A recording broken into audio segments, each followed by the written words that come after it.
Let's now go to goiter, thyroid problems. Let's discuss spleen and kidney yang deficiency.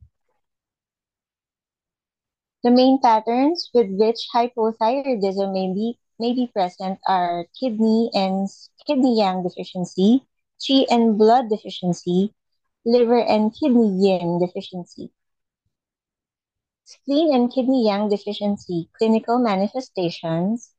There will be tiredness, feeling cold, slowness, cold limbs, edema, pale complexion, puffy face, puffy under eyes, shortness of breath, desire to lie down, backache, dizziness, poor digestion.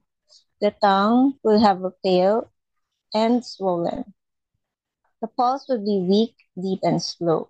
For treatment principle, we warm yang and strengthen spleen and kidneys.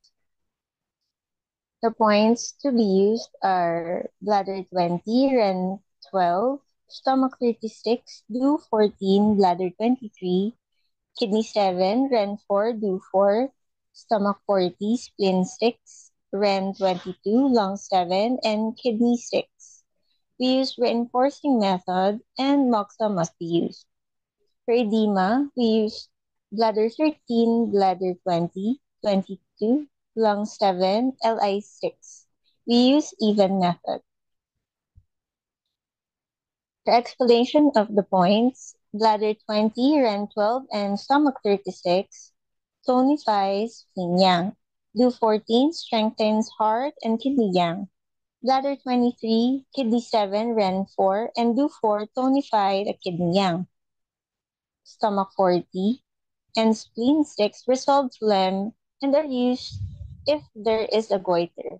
Ren 22 is a local point that affects the thyroid. Lung 7 and kidney 6 opening the directing vessel and can be used in combination with Ren 4 with moxacones to tonify kidney yang. The directing vessel also regulates the uterus and should be used if there are menstrual irregularities. Thank you for your attention.